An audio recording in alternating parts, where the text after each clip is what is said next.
ஷாஜகான்பூரில் நடைபெற்ற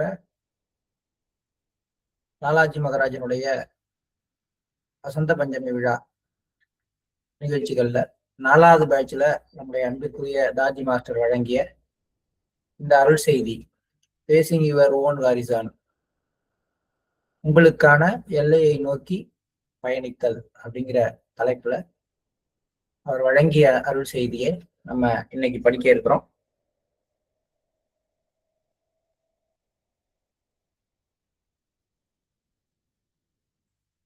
அன்பார்ந்த நண்பர்களே, இதுவரை நாம் கற்றுக்கொண்டவற்றை சுருக்கமாக பார்ப்போம். பிளவுற்ற இதயம் என்னும் அருள் செய்தியில் ஆசை, பேரார்வம் ஆகியவற்றை நோக்கி 2 திசைகளில் ஈர்க்கப்பட்ட ஒரு இதயத்தை கண்டோம்.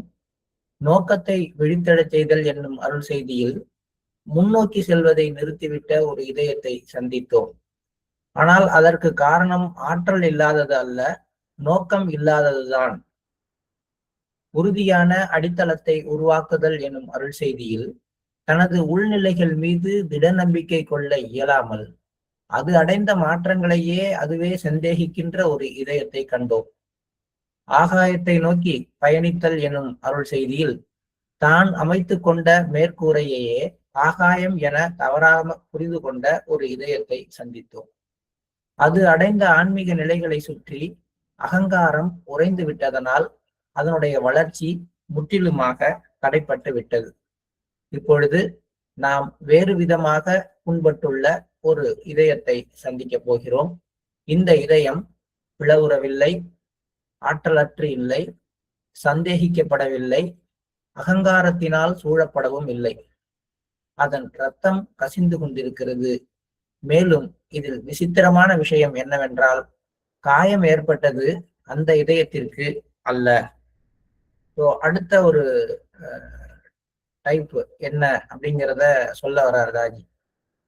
ஆசைப்படுற இதயம் இருக்கு, சோம்பலான இதயம் இருக்கிறது, தன்னுடைய இலக்கை இழந்துவிட்டு சந்தேகப்படுகின்ற இதயம் இருக்கிறது, அடுத்தது அகங்காரத்துல மாட்டிக்கிட்டு இருக்க இதயமும் இருக்குது.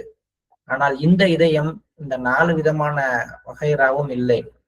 ஆனாலும் இந்த இதயத்திலிருந்து எந்த நேரமும் ஒரு ரத்தம் கசிகிறது அப்படிங்கிற மாதிரி அது டேமேஜ் ஆகிதான் இருக்கு. ஏன் அது, அந்த இதயத்திற்கு என்ன பிரச்சனை அப்படிங்கிறதுதான் நம்ம இந்த அருள் செய்தியில பார்க்க போறோம். அதுக்கு முன்னாடி 2 யூனிக் டேலண்ட் உள்ள 2 தனித்துவமான திறமைகள் உள்ள 2 பர்சனாலிட்டியை பத்தி பேசுறாரு. 2 இசைக்கலைஞர்கள் இருக்கிறார்கள். அவர்கள் ஒரே குருவிடம் இசை பயின்று வந்தனர். ஒருவர் கல்லையும் கரைய வைக்கக்கூடிய அற்புதமான குரல் வளம் பெற்றிருந்தார். மற்றொருவர் பார்வையாளர்களை வியப்பில் ஆழ்த்தும் அளவிற்கு துல்லியமாக இசைக்கருவியை இசைக்கும் திறனை பெற்றிருந்தார். இருவருமே அசாதாரண திறன் கொண்டவர்கள். ஆனால் அவர்கள் தங்களுக்கு அருளப்பட்டுள்ள திறமையை கொண்டாடுவதற்கு பதிலாக மற்றவர்களது திறமையை எண்ணி வருந்துவதிலேயே தங்களது ஆற்றலை வீணடித்தனர். அற்புதமாக பாடக்கூடியவர் துல்லியமாக வாசிப்பவரின் நேர்த்தியை கண்டு பொறாமை கொள்கிறார். இசைக்கருவியை வாசிப்பவரோ பாடகரின் இனிமையான குரல் வளத்தினை கண்டு பொறாமை கொள்கிறார். இருவரையும் பொறுத்தவரையில் இருவரும் அனைத்தையும் பெற்றிருந்தனர். ஆனால் தனித்தனியாக காண்கையில் ஒவ்வொருவருக்குள்ளும் குறைபாடு இருந்தது. இதுவே பொறாமை கொள்வதில் உள்ள விசித்திரமான ஒரு கணிதவியல். உங்களிடம் இல்லாதவற்றை கூட்டி உங்களிடம் இருப்பவற்றிலிருந்து அதை கழித்து விடுகிறது. நீங்கள் எவ்வளவு வளங்கள் நிறைந்தவராக இருந்தாலும் உங்கள் கணக்கு பதிவேடு எப்போதும் பற்றாக்குறையையே காண்பிக்கும். அழகா ஆங்கிலத்துல சொல்றார், this is a peculiar arithmetic of jealousy அப்படிங்கிற. பொறாமையினுடைய ஒரு கணக்குங்கிறதே அது தனி விதமா இருக்கு. நம்ம கிட்ட இருக்கிறதெல்லாம் கூட்டி நம்ம பெருமைப்படுறதுக்கு பதிலா நம்ம கிட்ட இல்லாததெல்லாத்தையும் கூட்டிக்குது, நம்ம கிட்ட இருக்கிறத எல்லாத்தையும் அதுல கழிச்சிருது. மிச்சம் என்ன இருக்கும், எப்பயும் மைனஸ்ல தான் இருக்கும். The ledger always shows the deficit regardless of how full the treasury actually is. என்னுடைய கஜானாவில எவ்வளவு நிரம்பி இருக்குன்னு பார்த்தா லட்சக்கணக்குல கோடி கணக்குல இருக்கும். ஆனா உலகத்துல இருக்கிற எல்லா பணத்தையும் கூட்டி அதை என் கஜானாவில இருக்கிற பணத்துல இருந்து கழிச்சா என்ன இருக்கும், மைனஸ் தான் இருக்கும். ஆக அந்த மாதிரியாக ஒரு உணர்வு இந்த பொறாமையினால வருகிறது. அவர்கள் தங்களுக்கான எல்லையை நோக்கி பயணித்து தங்களது தனித்துவமான திறமைகளை வெளிக்கொணர்வதற்கான சாத்தியக்கூறுகளை அறிந்திருந்தால் என்றாவது ஒரு நாள் தங்களது தனிப்பட்ட அடையாளங்களை கடந்து எல்லையற்ற ஆகாயத்தை நோக்கி பயணிப்பதற்கான வாய்ப்பு கிடைத்திருக்கும். ஆனால் இதற்கு உள்முக மாற்றம் அவசியம். சோ இந்த 5வது இதயம் பொறாமை உள்ள இதயம். பொறாமைங்கிறது பாருங்க எல்லாத்தையும் விட மோசமானதா கொண்டு வராங்க. இது எங்கெங்கெல்லாம் சொல்லிட்டு அடுத்த ஸ்டெப்புக்கு இதை கொண்டு வராரு அப்படின்னா, அடுத்தடுத்த ஸ்டெப்புங்கிறது முன்னாடி ஸ்டெப்பை விட பாய்சன் ஆனது. ஸோ ஆசை இருக்கிறவனோட சோம்பல் இருக்கிறவன் கொஞ்சம் மோசமானவன். சோம்பல் இருக்கிறவனை விட தம்மேல தானே சந்தேகப்படுறவன் இன்னும் கொஞ்சம் மோசமானவன். சந்தேகப்படுறவரை விட தான் எல்லாத்தையும் அடைந்து விட்டதாக கர்வம் கொண்டவன் அதை விட மோசமான ஆள்னா, இங்க இருக்கக்கூடிய பொறாமை உள்ளவர் அப்படிங்கிறவர் அதை விட இன்னும் மோசமானவர். இந்த பொறாமைங்கிற குணம் நமக்குள்ளார கல்வி மூலமாக கற்பிக்கப்படுகிறது.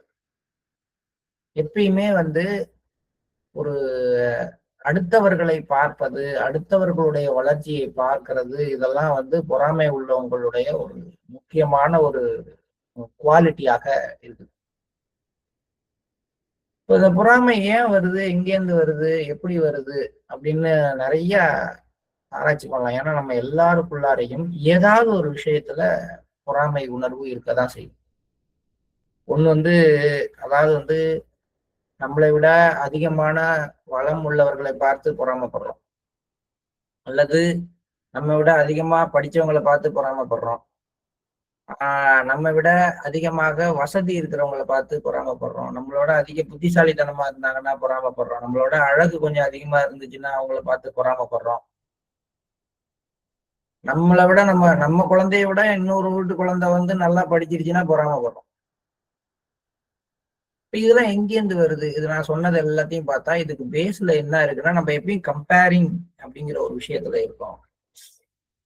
அது அழகா நிறைய நகைச்சுவையெல்லாம் நிறைய சொல்லுவாங்க. எப்பயுமே நம்ம ஒப்பிடுதல் மூலமாக நம்மளை உயர்த்தி கொண்டு அதுல நிம்மதி அடையும். நம்ம வீட்டுல கரண்ட் போயிடுச்சுன்னா டக்குன்னு வெளியில பார்த்து எல்லார் வீடும் இருட்டுதுன்னா, அப்பா எல்லார் வீட்லயும் போயிடுச்சு அப்படின்னு தான் பார்ப்போம். இதே பக்கத்து வீட்டுல லைட் எரிஞ்சு நம்ம வீட்டுல கரண்ட் போயிடுச்சுன்னா நமக்கு தாங்க முடியாது. இப்ப எங்கேருந்து இந்த கம்பேரிசன் வருது? எல்லாருக்கும் நடக்கிறது எனக்கு நடக்கிற வரைக்கும் ஒன்றும் பிரச்சனை இல்லை. எனக்கு ஏதாவது நடந்து இன்னொருத்தருக்கு நடக்கல அப்படின்னா உடனே எனக்கு ஒரு பெரிய வருத்தம் வந்துருது என் இதயத்துல.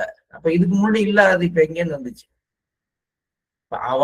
அவனுக்கும் கிடைக்கல, எனக்கும் கிடைக்கலன்னா என் இதயம் வேறு மாதிரி இருக்கு. அவனுக்கு கிடைச்சிருச்சு, எனக்கு கிடைக்கல அப்படின்னா என் இதயம் வேற மாதிரி இருக்கு. இந்த பொறாமை உணர்வு அப்படிங்கிறதுனுடைய அடிப்படையில கம்பேரிசன் அப்படிங்கிற ஒரு விஷயம் இருக்கு. இந்த கம்பேரிசன் எங்கேருந்து ஆரம்பிக்குது?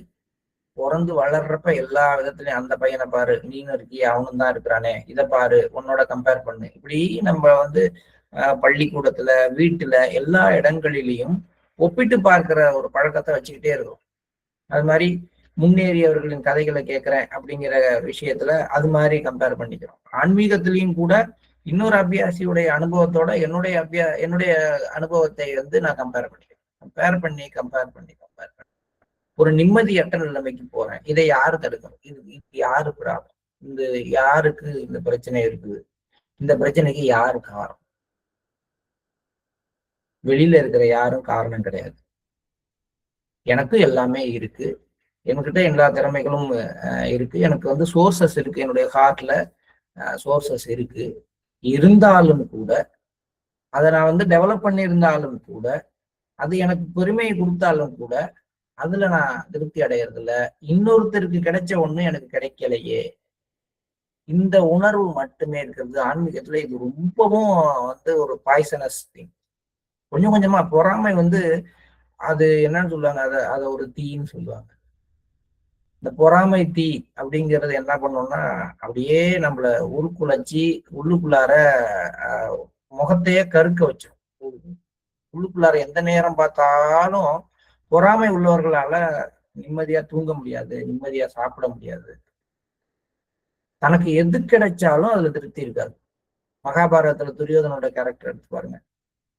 அவனுக்கு என்ன இல்ல, அவனுக்கு அஸ்தினாபுரம் ஃபுல்லா இருந்துச்சு, அறிவுரை சொல்ல ஆட்கள் இருந்தாங்க, அவங்க பக்கத்துல இருந்து அவனுக்கு வழிகாட்டுறதுக்கு ஆள் இருந்தாங்க, அவன் சொன்னா செய்யறதுக்கு படை வீரர்கள் இருந்தாங்க, அவனுடைய அப்பா அம்மா 2 பேரும் உயிரோட தான் இருந்தாங்க, அவன் சொல்றதெல்லாம் கேட்கறதுக்கு அவனுக்கு 100 தம்பிகள் இருந்தாங்க, 99 தம்பிகள் இருந்தாங்க. ஆனா அவனுக்கு அதுல எல்லாம் திருப்தி இல்லை. 5 பேருக்கு கிடைத்த புகழ் நமக்கு கிடைக்கலையே, அவனுக்கு கிடைச்சது எனக்கு கிடைக்கல, அவன் நல்லா இருக்கானே, அது ஒண்ணு மட்டும்தான் அவனுக்கு பிரச்சனையா இருந்ததே ஒழிய, தனக்கு கிடைத்த எல்லாம் அவனுக்கு திருப்தியை கொடுக்கவே இல்லை. இது பாருங்க எவ்வளவு ஒரு மோசமான ஒரு விளைவை ஏற்படுத்தியது. அப்ப இயற்கையில ஒரு அழிவுக்கான ஒரு ஆரம்ப புள்ளியா இருக்கிற ஒருத்தன் இருக்கிற எந்த குவாலிட்டியை எடுத்துக்கிட்டு அழிவ ஆரம்பிக்குதுன்னா, பொறாமையை எடுத்துக்கிட்டு தான் இயற்கை அழிவ ஆரம்பிக்குது. இந்த பொறாமை உணர்வு அப்படிங்கிறத 2 இடத்துல இருந்து பார்க்கலாம். ஒண்ணு நான் ஏன் பொறாமைப்படுறேன், அப்படி பொறாமைப்படுறவங்க இடத்துல இருந்து பார்க்கலாம். இன்னொன்று பொறாமையை தூண்டி விடுறவங்க இடத்துல இருந்தும் பார்க்கலாம். இந்த உணர்வு தூண்டிவிடவும் படுகிறது. எப்ப தூண்டி விடப்படுகிறது அப்படின்னா, வெற்றி பெற்றவர்கள் அதீதமாக அதை கொண்டாடும் பொழுது அது மற்றவங்கள்ட்ட பொறாமை உணர்வை தூண்டதான் செய்யுது. இது ஒரு விதம். இன்னொன்னு, தனக்கு கிடைக்கல அப்படின்னு குமைஞ்சு போறவன், அவன் வெற்றி பெற்றவனாக இருக்கிறவனுடைய ஒவ்வொரு அசைவை பார்த்தும் தான் பொறாமை அடையும். அதனாலதான் பாத்தீங்கன்னா பெரும்பாலும் எப்பயுமே இத கிராமத்தெல்லாம் என்னன்னா கண்ணுப்பட்டு போயிடுச்சு, கண்ணுப்படுது அப்படிம்பாங்க. இந்த கண்படுதல், கண்ணேறு அப்படின்னு தமிழ்ல சொல்ற அந்த விஷயமே அடிப்படையில பொறாமை உணர்வு, அதனால ஏற்படுகின்ற எண்ண அலைகளை தவிர்த்தல், அதுக்கான ஒரு பாதுகாப்பு வளையத்தை உருவாக்குதல் அப்படிங்கிறத முன்னிட்டு செய்யப்படுற ஒரு சடங்கு கண்ணேறுபடுதல்.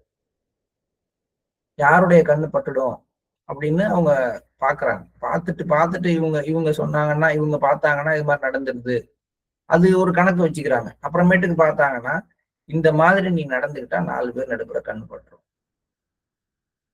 கண்ணு படுது அப்படின்னா என்ன அர்த்தம் அப்படின்னா, அவங்க 4 பேரும் ஒன்னை நோக்கி பொறாமை கொள்வார்கள். அப்ப வெற்றி பெற்றவர்கள் அடக்கி வாசிக்கணும். தன்னிடம் வளம் இருப்பதை பிரகடனப்படுத்தக்கூடாது. இது பொறாமையினால் தாக்கப்படுபவர்களுடைய செய்ய வேண்டியது.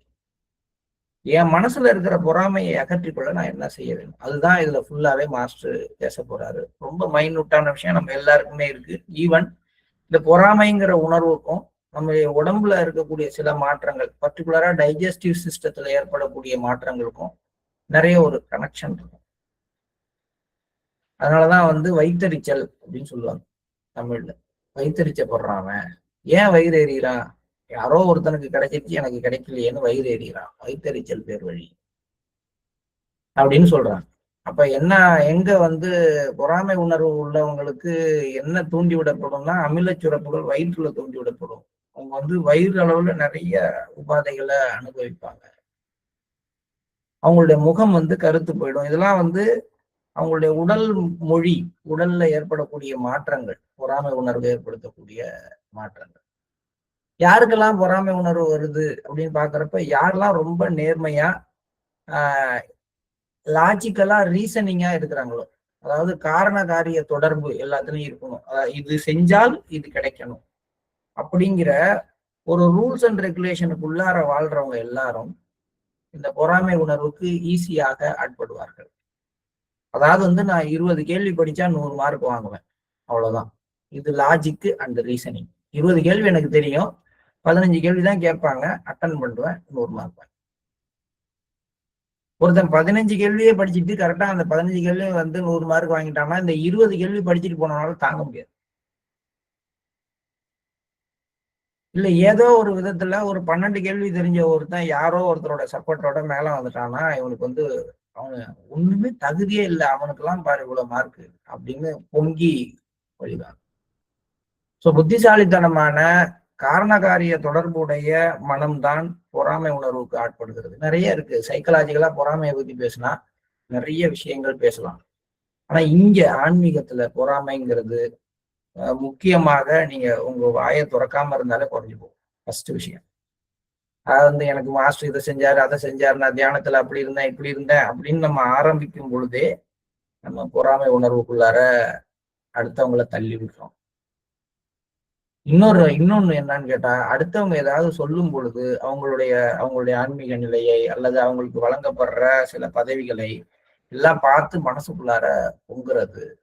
இதெல்லாம் நம்முடைய ஆன்மீக முன்னேற்றத்தை தடுக்கிறது. இதுக்கு என்ன செய்யணும்? இதுதான் நம்ம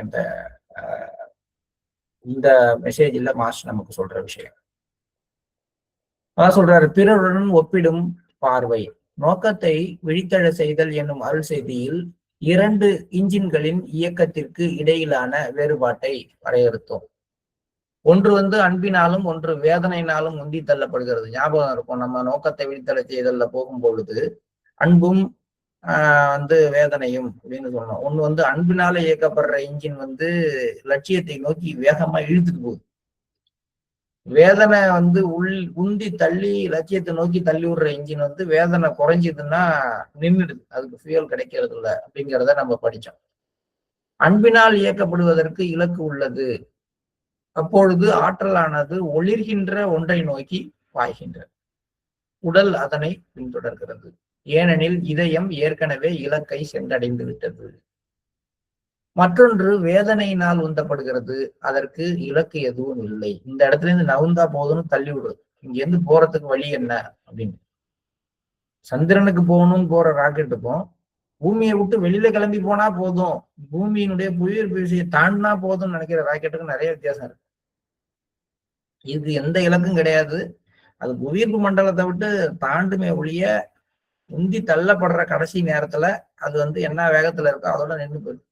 ஆனா நிலவை குறிவைத்து போகிற அந்த ஒரு ராக்கெட் மட்டும்தான் புவியீர்ப்பு விசையை தாண்டினாலும் தன்னுடைய பயணத்தை நேர்கோட்டிலேயோ அல்லது வளைகோட்டிலேயோ நிர்ணயிக்கப்பட்ட பாதையிலேயோ தொடர்ந்து சென்று எடுத்துட்டு போகுது. ஆக இலக்கு இருந்தால் அது ஆற்றல் அது வழியாக பாய்ந்து அதை இலக்கை நோக்கி இழுத்துட்டு போகுது.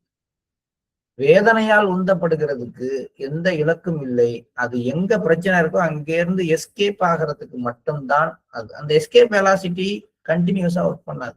அது பேரே எஸ்கேப் வெலாசிட்டி தான். ஒன்றிலிருந்து விடுபடுவதற்காக கொடுக்கப்படுகின்ற திசை வேகம். அதே திசை வேகம் தொடர்ச்சியாகலாம் அடுத்தடுத்து கொடுக்கப்பட முடியாது. அதனால இந்த இலக்கு எதுவும் இல்லாத இதயமானது தப்பிக்கவே எண்ணுகிறது. இங்கே பொறாமை என்பது முற்றிலும் வேதனையால் உந்தப்படும். ஆனால் அது இதுவரை நாம் அறிந்திராத ஒரு திசையை நோக்கி நம்மை இட்டு செல்லும். அப்ப பொறாமப்படுறவனும் என்ன பண்றான்னா அந்த ஒரு ஒரு முன்னேற்றத்துக்காக போறான். அவன் பாரு, அவன் ஒரு வீடு கட்டிட்டான், நம்ம வீடு கட்டணும் அப்படின்னு பொறாமையில செய்யறவன் இருக்கான். அப்படியும் உந்தப்படுது. ஆனால் அந்த உந்துதல் உண்மையான வளர்ச்சியை நோக்கி அவனை கூட்டிட்டு போறது கிடையாது எப்பயுமே. ஆனா பொறாமப்படுறவங்க ஒரு உந்துதல் பெற்றால் கூட அந்த உந்துதல் ஆக்கப்பூர்வமா இருக்கிறது இல்லை. பெரும்பாலும் வளர்ச்சியை யார் வர்றானோ அவனை அழிக்கிறது, அதாவது அவனை கீழே தள்ளுறது மூலமா தன்னை உயர்த்தி கொள்ள பார்க்கும் பொறாமை எப்போது. போட்டி என்பது அவனோட சேர்ந்து அவனுக்கு முன்னாடி போகிறதுக்கு முயற்சி பண்ணும். இதுக்குள்ளாரையே இது இருக்கு. ஆனா மேக்சிமம் பொறாமை உள்ள இதயம் வேதனையால் தவிக்கிறது, வேதனையால் உந்தப்படுகிறது. அது படுற ரண வேதனையே வேற யாரும் படுறது இல்லை. பொறாமை உள்ளவர்களால நிம்மதியாக தூங்க முடியாது. நான் ஏற்கனவே சொல்லியிருக்கேன். அந்த தூக்கமின்மை தான் அடுத்தபடி என்னவா வரும், உள்ளுக்குள்ளார ஒரு நோயாக உருவாகும். ஆசை நீங்கள் விரும்புவதை நோக்கி உங்களை இயக்குகிறது. நான் எது நோக்கி ஆசைப்படுறேனோ அதை நோக்கி என்னை தள்ளிக்கிட்டு போறது ஆசை. எனக்கு வேற ஒரு ஆசை உருவாயிடுச்சுன்னா அதை நோக்கி நான் செயல்படுகிறேன். சோம்பல் என்ன பண்ணுது, அதுக்கு எந்த காரணமும் எனக்கு இல்லை, ஒரு நோக்கம் இல்லாம நான் உட்கார்ந்து இருக்கிறதுனால என்னுடைய ஆற்றலை செயல்பட விடாமல் ஒரு இடத்துல அமுக்கி வைக்குது. ஆசை எங்கேயாவது இழுத்துட்டு போகுது, ஆனா அதுக்கு சரியான டைரக்ஷன் கிடையாது, கண்ட இடத்துக்கெல்லாம் கூட்டிட்டு போகுது. சோம்பலோ நோக்கமே இல்லாததுனால எங்கேயும் கூட்டு போகாம ஒரே இடத்துல உட்கார வைக்குது. சந்தேகமோ நான் அடைந்தாலும் கூட நம்பிக்கை இல்லைன்னு சொல்லி அதெல்லாம் கிடையாது, உன்னோடது கிடையாதுன்னு சொல்லி பின்னாடி இழுக்குது. அகங்காரம் நான் அடைந்ததுதான் எல்லாம் அப்படிங்கிற எண்ணத்தை கொடுத்து ஒரு கூண்டிற்குள் அடைத்து விடுகிறது. ஆனால் பொறாமை இதெல்லாம் செய்யல, உங்களை மற்றவர்களோடு ஒப்பிட்டு பார்க்க செய்கிறது. அப்ப உங்களை மற்றவர்களோடு ஒப்பிட்டு பார்க்க செய்து உங்கள் பார்வையை வேறொருவரின் தனிப்பட்ட எல்லையின் மீது நிலைத்திருக்க செய்யும். இதுதான் பிரச்சனை. இந்த ஒப்பிட்டு பார்த்தல்ல அடுத்த விஷயம் என்னன்னா, 2 பேருக்கு வேற வேற எய்ம். அவங்களுடைய எல்லைகள் தனிப்பட்டவை. இது புரியாததுனாலதான் ஒப்பிடுதல் நடக்கிறது. இந்த ஒப்பிடுதல் நடக்கிறதுனால என்ன ஆகுதுன்னா, எப்பயும் அவனுடைய பக்கத்துல இருக்கிற இன்னொருத்தருடைய வளர்ச்சி மேலையும் அவர்களுடைய அடைவுகள் மேலையும் என் கண் எப்பயுமே நிலைத்திருக்கிறது. என்னுடைய தனிப்பட்ட எல்லை என்ன, என்னுடைய தனிப்பட்ட ஆர்வம் என்ன, என்னுடைய தனிப்பட்ட திறமைகள் என்ன, நான் எதை நோக்கி போறேன், எனக்கு தேவையானது என்ன, அது மாதிரி நான் யோசனை பண்ணாம பக்கத்துல இருக்கவனுடைய வளர்ச்சியை மட்டும் பார்க்க, அவனுடைய நோக்கம் என்ன, அவன் எதுக்காக அதை வச்சிருக்கான் அப்படிங்கிறத பாக்குறது கிடையாது. எனக்கு நான் உள்ளூர்ல ஒரு வேலை பார்க்குறேன். எனக்கு போறதுக்கு ஒரு 2 வீலர் இருந்தா போதும், அல்லது ஒரு சைக்கிள் இருந்தா கூட போதும். அவ்வளவு தூரத்துல தான் நான் வேலை பார்க்குறேன். ரொம்ப அமைதியான வேலை, ரொம்ப நல்ல வருமானம் உள்ள வேலை. எனக்கு எங்கேயும் போக வேண்டிய அவசியம் இல்லைன்னா, எனக்கு எதுக்காக ஒரு காஸ்ட்லியான ஒரு 2 வீலரோ ஒரு காரோ அவசியம் தேவைப்படுது? இல்லை. பக்கத்து வீட்டுக்காரரு அவர் உங்களோட கம்மியா தான் சம்பளம் வாங்குறாரு. ஆனா ஒவ்வொரு நாளும் 50 கிலோமீட்டர் போயிட்டு வரணும். அதுக்காக அவர் 2 வீலர் வாங்குறாரு. இப்ப அவர் ஏன் வாங்குறாருங்கிறத அவருடைய தனிப்பட்ட எல்லையை பொறுத்து அவர் முடிவு பண்றாரு. ஆனா பொறாமை உள்ள இதயம், அவன் வாங்கிட்டான், நேற்றுக்கு நடந்து போன பையெல்லாம் இன்னைக்கு வண்டியில போறான் அப்படின்னு மட்டும்தான் பாக்குதே ஒழிய, ஏன் அவன் அதை வாங்கினா, அவனுடைய வேலை என்ன, அதுக்கு அது தேவையா இல்லையா, அது அவன் முடிவு பண்றான். அவனுடைய எல்லையில நின்று எனக்கு என்ன அது கிடைக்கல அப்படின்னு சிந்திக்கிற ஒரு இதயம்தான் பொறாமைப்படுகின்ற ஒரு இதயமாக இருக்கிறது.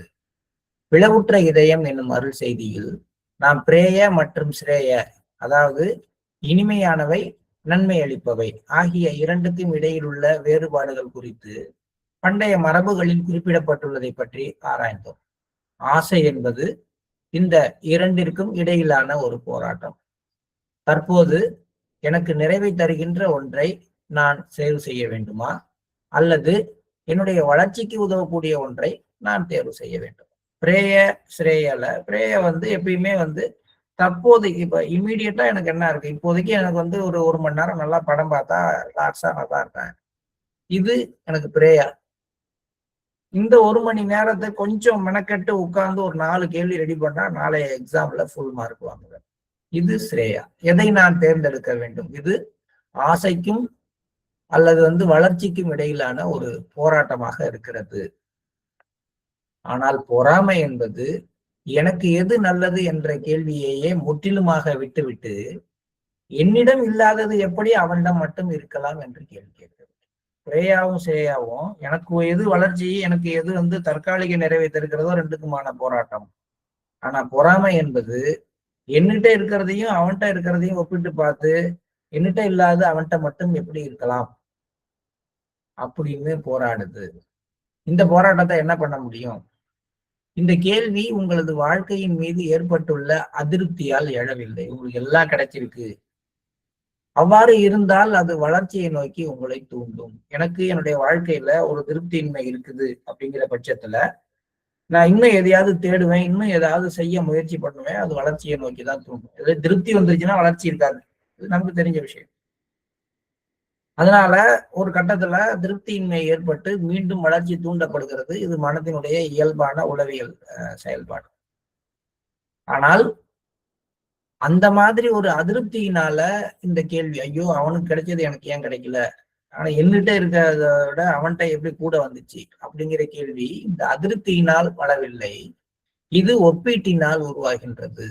மேலும் ஒப்பீடு செய்வது முனைப்புடன் செயலாற்றுவதற்கான நெருப்பை மூட்டுவதில்லை, பொதுவாக அது உங்கள் நிம்மதியை குலைத்து விடுகிறது. அதான் சொன்ன ஏற்கனவே, பொறாமை உங்களை வளர்ச்சியை நோக்கி தூண்டி விடுறது இல்ல, அதுக்கு பதிலாக உங்களை நிம்மதி இல்லாமல் ஆக்குகின்றது. எந்த நேரமும் எப்படி அவனுக்கு மட்டும், இது எப்படி அவனுக்கு மட்டும் கிடைச்சது, எப்படி அவன் மட்டும் இப்படி இருக்கான், எப்படி அவனுக்கு மட்டும் இது மாதிரி நடக்குது. இந்த ஒப்பீடும் பாத்தீங்கன்னா நம்ம யாரோட நம்மளை ஒப்பீடு செய்துக்கிறோம்? பொறாமை ஏன் நமக்கு ஒரு பிரச்சனையை கொடுக்குதுன்னா, நம்ம மட்டத்துல இருக்கவங்களோட தான் நமக்கு பொறாமை வருது. இப்ப ஆக்டர் விஜய் மாதிரி இல்ல ரஜினிகாந்த் மாதிரி நம்மள எல்லாரும் பாராட்டலன்னு நம்ம என்னைக்காவது பொறாமப்படுறோமா? கிடையாது. இல்ல ஒரு பெண்ணாக இருக்கிறாங்கன்னா சமீபத்துல இருக்கக்கூடிய ஏதாவது ஒரு நடிகை போல நம்ம அழகா இல்ல அப்படின்னு யாராவது அவங்களோட சேர்த்து பொறாமப்பட்டுக்கிறாங்களா? கிடையாது. இல்ல நம்ம வந்து நம்மளோட ரொம்ப ரொம்ப கீழா இருக்கக்கூடிய நம்ம மட்டத்திலிருந்து நம்மளோட சம்பந்தமே இல்லாத ஒரு மட்டத்துல இருக்கிற ஒருத்தர் வந்து ஏதோ ஒன்றை பெறுகிறார்னா அதுக்காக நம்ம பொறாமப்படுறோம்னா கிடையாது. பொறாமை உணர்வே வந்து மேக்சிமம் வந்து நம்ம ரேஞ்சோட கொஞ்சம் மேல கொஞ்சம் கீழே இருக்கவங்க மேல மட்டும்தான் நமக்கு ஏற்படுது. பாத்தீங்கன்னா எக்ஸ்ட்ரீமா ஹையா இருக்கவங்க எக்ஸ்ட்ரீமா லோவா இருக்கிறவங்க மேல நமக்கு எப்பயுமே வந்து இந்த பொறாமை உணர்வு தூண்டப்படுவது இல்லை. நம்ம லெவல்ல இருக்கவங்களோட சேர்ந்து. அதனாலதான் பாத்தீங்கன்னா சக பயணிகளோட பயணிக்கிற இடங்கள்ல எல்லாத்துலயுமே வந்து பொறாமை உணர்வு இருக்க ஆரம்பிச்சிருக்கு. நான் ஒரு ஆசிரியர்னா என்னோட வேலை பார்க்குற சக ஆசிரியருடைய செயல்பாடுகள்னால அவர்கிட்ட 2 பையன் ரொம்ப நல்லா பேசுறான், எல்லாரும் அவருன்னா எல்லாரும் மரியாதை கொடுக்குறாங்க, எனக்கு மரியாதை கொடுக்க மாட்டேங்கிறாங்க. அவருக்குன்னா ஹெச்எம் ஒரு மாதிரி இருக்கிறாங்க, எனக்கு ஒரு மாதிரி இருக்காங்க. இங்க எங்க எனக்கு பொறாமை வருதுன்னா பக்கத்துல இருக்கிற வாத்தியார் மேலதான், டிஓ மேலேயோ சிஓ மேல கலெக்டர் மேலேயோ எனக்கு பொறாமை வர்றது கிடையாது. ஆக பொறாமை வந்து எப்பயுமே நம்ம கூட நெருக்கமா இருக்கக்கூடிய மட்டங்கள்ல செயல்படுறதுனாலதான் அதிகமாக இந்த பொறாமை உணர்வுனால நம்ம தாக்கப்படுறோம். பக்கத்துல இருக்கிறவங்க பாக்குறோம். ஆனா பஸ்ல உட்கார்ந்து போறப்ப நல்ல சீட்டு பக்கத்துல இருக்கிற ஒரு சக பயணிக்கு வந்து இருக்கிற சீட்டு நல்லாவும் எனக்கு அந்த நல்ல சீட்டு கிடைக்கலனாலும் அவர் மேல ஒரு பொறாமை உணர்வு வந்து 2 பேரும் ஒரு காசு கொடுப்போம், அவருக்கு மட்டும் என்ன அப்படி எனக்கு மட்டும் என்ன, எனக்கு கொடுக்கப்பட்டது எனக்கானது என்னுடைய மாஸ்டர் கொடுத்ததுன்னு எடுத்துக்கிற பழக்கம் நமக்கு வர்றதே கிடையாது. அவருக்கு கொடுத்தது எனக்கு ஏன் கொடுக்கல, அவருக்கு மட்டும் இப்படி கிடையாது, அவருக்கு என்ன தனியா ஸ்பெஷல் அவரு அப்படின்லாம் நம்ம மனதுல எண்ணங்கள் ஓட ஆரம்பிக்கிறது. ஆக எனக்கு எது நல்லது என்ற கேள்வியை முற்றிலுமாக விட்டுவிட்டு என்னிடம் இல்லாதது ஏன் அவர்களிடம் இருக்கிறது என்ற கேள்வியை முன்வைக்கிறது. இந்த கேள்வி உங்களது வாழ்க்கையின் மீது ஏற்பட்டுள்ள அதிருப்தியால் எழவில்லை. அவ்வாறு இருந்தால் அது வளர்ச்சியை நோக்கி உங்களை தூண்டும். ஆனால் ஒப்பீட்டினால் உருவான அதிருப்தி மேலும் ஒப்பீடு செய்வது முனைப்புடன் செயலாற்றுவதற்கான நெருப்பை மூட்டுவதில்லை. அது மெதுவாக உங்கள் நிம்மதியை குலைத்து விடுகிறது. உண்மையான போராட்டம் தனது எல்லையை பார்த்து மேலும் பயணிக்க முடியும் என்று கூறுகிறது. பொறாமை பிறரோடு ஒப்பிட்டு பார்த்து இது நியாயமற்றது என்று கூறுகிறது. நியாய தர்மம் பேச ஆரம்பிச்சது. அதனாலதான் நான் ஏற்கனவே சொன்னேன், நியாயத்தை பத்தி பேசுற மைண்ட் எல்லாம் லாஜிக் அண்ட் ரீசனிங். இதனால நீங்க வந்து நம்ம குழந்தைங்கள்ட்ட கல்வி முறையில லாஜிக் அண்ட் ரீசனிங்கை தான் நம்ம டெவலப் பண்ணணும். காரணக்காரிய அறிவை தான் தூண்டி விடுறோம். அது என்ன பண்ணுது, எல்லா விஷயத்திலையும் அது இப்படித்தான் இருக்கு. அதனால வந்து உளவியல் தெரிந்தவர்கள் வந்து தனியாக பாராட்டுவார்கள், தனியாக வந்து சில சில ஓரளவுக்கு வெளியில சொல்லும் பொழுது ஒரு மென்மையான அளவுல தான் பாராட்டு இருக்கும், திட்டுதலும் இருக்கும். குறைகளையோ நிறைகளையோ தனியாக கூப்பிட்டு அவங்கள்ட்ட சொல்லுவாங்க. இன்னும் சொல்ல போனா அவங்க இல்லாதப்ப கூட சொல்லுவாங்க. 10 பேருக்கு முன்னாடி ஒரு பையனை பாராட்டுறது ரொம்ப நல்லதுன்னு எங்களுக்கெல்லாம் வந்து பாடம் எடுத்துக்கிட்டே இருக்கிறாங்க எஜுகேஷன் சிஸ்டத்துல. அவங்களுக்கு தெரியாத ஒரு விஷயம் என்னன்னா, ஒரு வகுப்புல ஒரு மாணவன் சிறப்பாக செய்கிறான்னு 10 பேருக்கு முன்னாடி பாராட்டினா மற்ற மாணவர்கள் ஊக்கமடைவார்கள்ங்கிற ஒரு சைக்காலஜிக்கு போறாங்க. நிச்சயமா கிடையாது. யாருக்கு அந்த எபிலிட்டி இருக்கோ அந்த ஒரு மாணவன் வேணா அவனை பாராட்டினாங்க, நம்மளும் மிச்சம் 40 மாணவன்ல 28 மாணவன் 30 மாணவன் எப்படி இருப்பான்னா வைத்தறிச்சப்படுவான். அவனுக்குள்ளார ஒரு கோபம் வந்து மாணவன் என்னங்க சின்ன பிள்ளைக்கு இப்படி இருக்கான்னா வீட்டிலேயே இருக்கு. வீட்டிலேயே வந்து தம்பி பிறந்துட்டான், அண்ணன் இருக்கான், இல்ல தங்கச்சி பிறந்திருக்கு, அக்கா இருக்குது. அந்த தங்கச்சி வந்து இன்னும் வந்து முக்கியமா வந்து அதனால இப்பதான் நடக்க ஆரம்பிச்சிருக்கு, அது இன்னும் ஸ்கூலுக்கு வர ஆரம்பிக்கல, அதுக்கு நிறைய கேர் தேவை. அந்த கேர் வந்து இந்த பையனோ இந்த பொண்ணோ சின்ன பிள்ளையா இருந்தப்ப அதை விட எக்ஸ்ட்ரீமாவே இது கிடைச்சிருக்கும். இன்னைக்கு இது பெரிய பிள்ளைங்கிறதுனால நீனே பாத்துக்க நீனே சாப்பிட்டுக்கன்னு எடுத்து வச்சுட்டு தங்கச்சி பாப்பாவை மடியில தூக்கி வச்சு ஊட்டி விட்டா இதுக்கு பொங்கி வருது இல்ல, இது உடனே கம்பேர் பண்ணுது. என்ன மட்டும் நீனா சாப்பிடுன்ட்டு அதுக்கு மட்டும் ஏன் ஊட்டி விட்டுற, அதுக்கு மட்டும் ஒண்ணு எனக்கு மட்டும் ஒண்ணா. இந்த கம்பேரிசன் எங்கேருந்து ஆரம்பிக்குது பாருங்க. அப்ப அதனுடைய தேவைகள் அதற்கு, உன்னுடைய தேவைகள் உனக்கு அப்படிங்கிறது வந்து எங்கேருந்து உடைப்படுதுன்னா இது இந்த கம்பேரிசனா வேற ஒண்ணுல அது காட்டிட்டு போனோம்னா அததான் அது கொண்டு வரும். நேச்சுரலாவே இருக்கக்கூடிய இன்ஸ்டிங்க்ட்ல ஒண்ணு இந்த பொறாமையும் கூட. இது ஆரம்பத்திலே உடைச்சு விடுறதுக்கு பதிலா நம்ம எஜுகேஷனல் சிஸ்டத்துல அதை ஊக்குவிக்கிறாங்க. 10 பேருக்கு முன்னாடி ஒருத்தர் கைத்தட்டி பாராட்டி அவன் முன்னேறானா இல்லையோ, அவன் மேல மற்றவர்களுக்கு பகைமை உணர்வை தூண்டி விடுறதுல நம்ம பெரிய ஆளாக இருக்கிறோம். ஏங்க அப்ப அவனுக்கு அப்புறம் பாராட்டக்கூடாதானா? கூப்பிட்டு தனியா 10 பேருக்கு முன்னாடி ரொம்ப நல்லா செஞ்சிருக்க, வெரி குட்னு சொல்லிட்டு தனியா கூப்பிட்டு, தம்பி நீ நல்லா பண்றப்பா, நீ நல்லா மேல வரலாம், இன்னும் நல்லா செஞ்சா இது மாதிரி வரலாம்னு பாராட்டும் பொழுது அவன் இண்டிவிஜுவலா ஊக்கம் பெறுகிறான். ஆனா இன்னைக்கு சிஸ்டம் எல்லாமே இந்த மாதிரியான விஷயங்களை யோசனை பண்றதே கிடையாது. உண்மையான போராட்டம் தனது எல்லையை பார்த்து மேலும் பயணிக்க முடியும் என்று கூறுகிறது. பொறாமை பிறருடன் ஒப்பிட்டு பார்த்து இது நியாயமற்றது என்று கூறுகிறது. நோக்கத்தை விழித்தெழச் செய்தல் என்னும் அருள் செய்தியில் சோம்பல் நிறைந்தவர் என குறிப்பிடப்பட்டுள்ளவர் முன்னோக்கி பார்க்க வேண்டும். பொறாமை கொண்டவர் மற்றவர்களுடன் ஒப்பிடுவதை நிறுத்திவிட்டு தங்களுக்கான தனிப்பட்ட எல்லையை நோக்கி பயணிக்க வேண்டும். உங்கள் பார்வையின் திசையே உங்கள் வாழ்க்கையின் திசையை தீர்மானிக்கிறது. ரெண்டையும் கம்பேர் பண்ணி சொல்லிட்டு வர. ஏன்னா அங்க சொல்லும் போது ஒண்ணு சொன்னீங்களே, உங்களுக்கு ஒரு எய்ம் வேணும் அப்படின்னு சொல்லும் பொழுது அவர் என்ன பண்ணணும்? முன்னோக்கி பார்க்கணும். அவரை மாதிரி வரணும், இவரை மாதிரி வரணும், மாஸ்டர் மாதிரி வரணும்.